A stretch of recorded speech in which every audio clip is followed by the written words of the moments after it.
They generally do provide after the patient has got some disease or like that, the doctor treats. We are still biased. What we are trying to do is a preventive approach. We are trying to catch the signals in the body, and based on that, we are running some questionnaire that there is some risk of stroke or there is some risk of fall. Then we are some predicting score, and after that we are trying. So basically, a preventive approach. We are running that for the sun with area company with the modern context. So, Roberto, you say that I'm going to talk about to interact with you guys, right?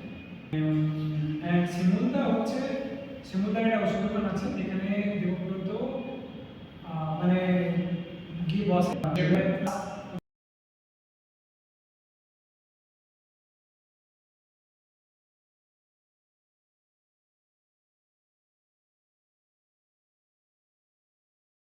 প্রোভাইডারকে একটা ফিলবুকি করে like ওদেরকে আমরা কি incentive দেবো because যতটাই হোক ওদের এখন যে সিস্টেমসগুলো আছে সেগুলো কাজ করছে like they are getting order they are sending ambulances they are getting money এই করে নিতে হচ্ছে আমাদের কোনো এক্সট্রা ইনসেন্টিভটা নেই তারপরে আমরা বললাম যে মেজর হসপিটাল লাগতে পারে অনেক সময় আমার দাঁড়িয়ে বছর লেগে তো that time of people elderly homes বা ক্লিনিকে যারা মানে একটা খুবই ফ্রিকুয়েন্ট বেসিসে অ্যাম্বুলেন্স বুক করে তাদের জন্য তো সেটা নিয়ে আমরা একটু ডেভেলপমেন্ট বা রিসার্চ শুরু করলাম তারপর আমরা বুঝলাম যে একটা প্রবলেম আমরা রাইজ হচ্ছে যে আমাদের যদি অ্যাপে